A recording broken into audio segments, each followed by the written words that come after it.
అందరికీ నమస్కారం.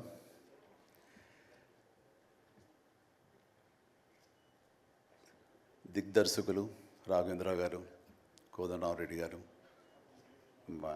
Gopal, young directors like Bobby, Vasishta, like నా నిర్మాతలు అల్లు అరవింద్ గారు, అశ్విని దత్ గారు, కెఎస్ రామారావు, శ్యామ్ ప్రసాద్ రెడ్డి, జెమినీ కిరణ్, తమ్మారెడ్డి భరద్వాజ్ గారు, అలా యంగ్ ప్రొడ్యూసర్ విక్కీ అండ్ పాత్రికేయ మిత్రులకు, అలాగే నా బ్లడ్ బ్రదర్స్, బ్లడ్ సిస్టర్స్, నా హృదయపూర్వక నమస్కారం.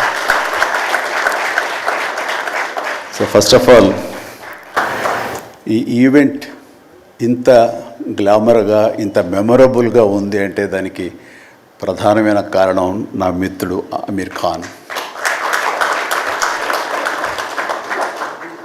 అమీర్జీ, thank you so much. And with a small message and a phone call you made it, and your presence made this moment as a memorable moment. Really thank you so much. And I never forget this gesture from your side. And about Guinness Book of World Records, then ఊహించండి, I never expected, never dreamt about Guinness Book of World Record, because Guinness బుక్కి మనకి ఏంటి సంబంధం అనే ఒక ఆలోచన ఏమైనా ఉంటుంది కదా సహజంగా. అలాగే నాకు అలాంటి ఆలోచన ఏమి లేదు. అలాంటిది నేను ఎదురు చూడనటువంటి ఒక గొప్ప ఆనర్ ఈ రోజున నా జీవితంలో నా ఈ సినీ ప్రస్థానం సంబంధించి తారసపడినందుకు ఆ భగవంతుడికి, దానికి కారణభూతులైన మా దర్శక నిర్మాతలకు, నా అభిమానులకు ఎప్పుడు నేను రుణపడి ఉంటాను. Thank you so much.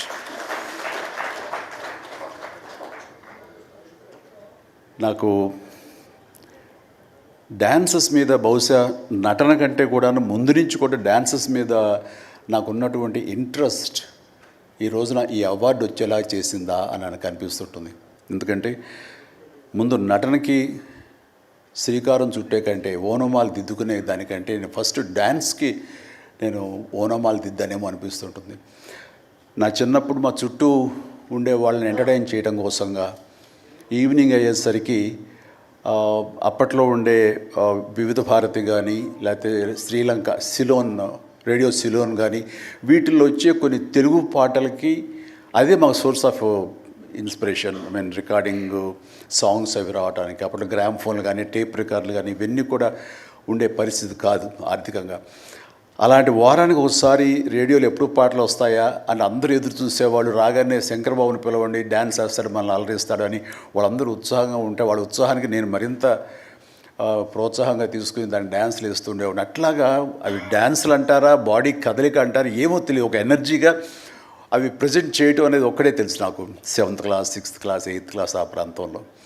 ఆ తర్వాత ఎన్సీసీలో చేరిన తర్వాత ఈవినింగ్ క్యాంప్ ఫైర్ టైంలో అందరూ ఎర్లీగా భోజనాలు కానిచ్చిన తర్వాత తిన్న 70 ప్లేట్లు మన అల్యూమినియం ప్లేట్స్, వాటిని తిరగేసి దరువులుగా డప్పులుగా వాయించుకుంటూ అప్పుడు కూడా డ్యాన్స్ వేస్తూ అందరిని ఎంటర్టైన్ చేస్తూ ఉండేవాడిని. ఆ రకంగా డ్యాన్స్ అనేది నాకు ఇష్టమైనటువంటి ఒక నా అంతర్భాగం అయిపోయింది. అలాగా డ్యాన్స్ నేను వేరుగా ఎప్పుడు చూడను, ఎప్పుడు హుషారు ఉన్న అసలు అందుకంటే ముందు లేచిపోయి డ్యాన్సెస్ వేయటం అనేది మ్యూజిక్ అనుగుణంగా బాడీని మార్చుకోవడం జరిగింది. అంటే ఫస్ట్ పిక్చరు నేను వెళ్ళినప్పుడు అక్కడ సరదాగా నా రూమ్లో నేను డ్యాన్స్ వేస్తుంటే నా కోస్టార్స్ ఆర్టిస్ట్ వాడు చిరంజీవి డ్యాన్స్ వేస్తాడు అని అంటే అవునా అని వాళ్ళందరూ చేయాలంటే అందరూ సావిత్రి గారు ఉండేవారు, రోజారామణి, కవిత, ఇలాంటి యాక్టర్లు అందరూ ఉండేవాళ్ళు, నరసింహరాజు ఇలాంటి వాళ్ళందరూ ఉన్నప్పుడు వర్షం పడుతుంది. ఒక పంచలో డ్యాన్స్ వేయాల్సి వచ్చింది. అది ఈస్ట్ గోదావరి రాజమండ్రి దగ్గర ఒక పల్లెటూళ్ళలో. ఆ పంచలో జల్లు పడుతూ కూడా మొత్తం తడితడిగా ఉండింది. అయినా సరే డ్యాన్స్ అడగడం పాపం ఎవరైనా సరే వెంటనే ఎలాంటి ఇన్హిబిషన్ లేకుండా చేయటం అనేది నాకు అలవాటు. అలాగే టేప్ రికార్డ్ డ్రాయింగ్ చేసి అప్పట్లో డ్యాన్స్ వేస్తున్నాను. మధ్యలో కాల్ జారి కింద పడిపోయాను. పడితే అది కింద పడిన తర్వాత ఆపకుండా వాళ్ళందరూ అయ్యో అన్నారు. అని సరే దాన్ని నాగిని డ్యాన్స్గా మార్చేసుకొని చేస్తే ఎక్కడ లేని అప్పలాస్ వచ్చేస్తుంది. సో అక్కడ చూసేటంటే ఒక కో డైరెక్టరు రాఘవేంద్రరావు గారి, సారీ మన క్రాంతి కుమార్ గారికి చెప్పడం, ప్రాణం ఖరీదులు వాళ్ళు బుక్ చేసినప్పుడు అబ్బాయి భలే డ్యాన్స్ వేస్తాడు, భలే ఉంటే డ్యాన్స్ అని అవునంటూ నా క్యారెక్టర్కి అంతకుముందు ఎప్పుడూ ఒక డ్యాన్స్ అనేది ఊహించుకోలేదు, సాంగ్ డ్యూయట్ సాంగ్ అని ఊహించుకొని వాళ్ళు ఒక ఎందుకు పెట్టకూడదు సాంగ్ అని చెప్పి నాకు ఆ సాంగ్ సిచ్యువేషన్ క్రియేట్ చేసి ఏలియల్లో ఎందాక అనే ఒక సాంగ్ అండ్ ఆ సాంగ్ నేను వేస్తే దాన్ని స్టెప్స్ అది వేసుకుంటే ఫస్ట్ టైం ఒక యాక్టర్గా నేను స్క్రీన్ మీద డ్యాన్స్ ఇస్తూ కనిపించింది. అది దానికంటే ముందు మన ప్రాణం ఖరీదు పునాది రాళ్ళలో కూడా అలాగే ఫ్రెండ్స్ మధ్య డ్యాన్స్ వేస్తూ నేనే సెంటర్ ఆఫ్ అట్రాక్షన్గా ఉంటూ చేశాను. అలాగా నా డ్యాన్స్ స్కిల్ అన్నది ఎక్స్ట్రాగా నాకు ఒక బెనిఫిట్ అయ్యింది, నాకు ఎక్స్ట్రాగా అది ఉపయోగపడింది. తర్వాత అరవింద్ గారికి, జయకృష్ణ ఇలాంటి వాళ్ళందరికీ కూడా తెలుసు. అండ్ లింగమూర్తి గారే ఉండేవారు. ఆయన డిస్ట్రిబ్యూషన్కి చీఫ్. అప్పట్లో ఆయన రాగానే ఆయన ఏ ప్రొడ్యూసర్స్ని పిలుస్తారు, ఎవరి కథ ఓకే అంటారు, ఎవరికి డబ్బులు శాంక్షన్ చేస్తారని డిస్ట్రిబ్యూటర్స్ మీద ఆధారపడే రోజులు నిర్మాతలు.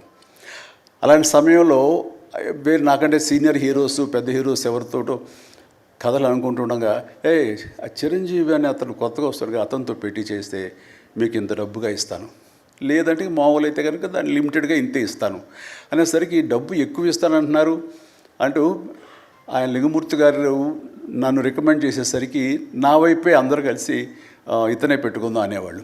అతను ఏంటంటే ప్రజానాడి, ఆడియన్స్ ఏమనుకుంటున్నారు, ఆడియన్స్ ఇతను సాంగ్స్ కోసంగా పదే సినిమాలకు వస్తున్నారు, ఇలాంటి వాడితో సినిమాలు తీస్తే మనకి 4 డబ్బులు వస్తాయి కదా, కమర్షియల్గా వైబుల్గా ఉంటుందని ఉద్దేశంతో ఆయన ఆ రకంగా అప్పట్లో నా ప్రొడ్యూసర్తో అనడం అండ్ వాళ్ళు కూడా నన్ను ఆప్ చేయటం నాకు ఆ రకంగా డ్యాన్సెస్ అనేది ఒక ఎడ్జిని తీసుకొచ్చింది. ఆ తర్వాత నా నిర్మాతలు కానీ, నా ప్రొడ్యూసర్స్ కానీ, నా మ్యూజిక్ డైరెక్టర్స్ కానీ, నా కోరియోగ్రాఫర్స్ కానీ వీళ్ళు నా సాంగ్స్ అనేసరికి ప్రత్యేకమైన శ్రద్ధ పెట్టేవాళ్ళు. అంటే మ్యూజిక్ పరంగా కానీ, బీజిఎమ్స్ పరంగా కానీ ఆ సాంగ్స్ అనేవి ఖచ్చితంగా ఉండాలని. దత్తు గారితో నాకు ఎప్పుడు దెబ్బలాటాయి. ఎందుకంటే 6 సాంగ్స్ ఉండాలేమో బాస్ మనకని ఎవరైనా, లేదు 5 చాలండి, 6వ సాంగ్ ఎప్పుడు కథకి గొడవ అడ్డుపడిపోతుందంటే, లేదు బాస్ అది మీరు అనకండి, ఏ హీరో అయితే ఏమో కానీ మీరైతే మొత్తం 6 సాంగ్స్ ఉండాలి బాస్ అని ఆయన అంటాం. సో 6వ సాంగ్ని ఏ రకంగా ఒప్పించడం. అలాగే అల్లు అరవింద్ గారు లాస్ట్కి వచ్చేసరికి అత్తగేముడు అమ్మాయి 3 సాంగే సిచ్యువేషన్ లేదు అక్కడ. అలాంటి చోట ఒక డబ్బు మీద ఒక సాంగ్ను ఆయన క్రియేట్ చేసుకుని ఆ డైరెక్టర్ గారితో కోదండరామరెడ్డి గారు వీళ్ళందరూ కలిపి అనుకుని అత్తగేముడు అమ్మాయికి మొగుడులో ఒక సాంగ్ను బలవంతంగా పెట్టాడు అక్కడ. ఆ టైంకి అది బలవంతంగా ఉంటుంది, కథ డిస్టర్బెన్స్ ఉంటుంది, కానీ సాంగ్స్ ఒక ఎడ్జి తీసుకుంటాయి. సాంగ్స్కి స్పెషల్ ఆడియన్స్ ఉన్నారు. ఆ ఆడియన్స్ సాంగ్స్ మళ్ళీ రిపీట్ చేసేవాళ్ళు. అప్పట్లో ప్రొజెక్టర్ ఆఫ్ చేసి మళ్ళీ రీప్లే చేసేవాళ్ళు. ఆ రకంగా సాంగ్స్ యొక్క ప్రత్యేకత నా జీవితంలో, నా సినీ కెరీర్లో, నా యొక్క విజయ పరంపరలో అది ఒక అంతర్భాగం అయిపోయింది. ఆ రకంగా సాంగ్స్ అనేది ఏదో సరదాగా హాబీగా చిన్నప్పుడు మొదలుపెట్టింది. అది ఈ రోజు వరకు నాకు విపరీతమైన ఫ్యాన్స్ని తీసుకొచ్చి డ్యాన్సెస్ అంటే చిరంజీవి చేయాలి అన్నంత పేరు తీసుకొచ్చి నాకు ఈ రోజు ఇదిగో ఈ Guinness book of world records నాకు తీసుకొచ్చేలాగా చేసింది.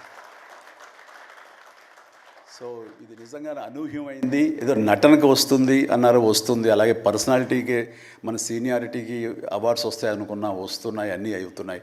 ఇంక ఎందుకు వస్తాయి, ఏమన్నా వస్తాయి అనుకుంటే కనుక ఈ రూపంలో వచ్చింది. ఈ రకంగా నన్ను వరిస్తుంది అనుకోలే. అది కాకుండా Guinness book of world records అన్నది.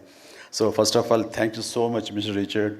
You have come all the way to give me this honour in the name of prolific dancer, actor of Indian screen. Thank you so much. Thank you.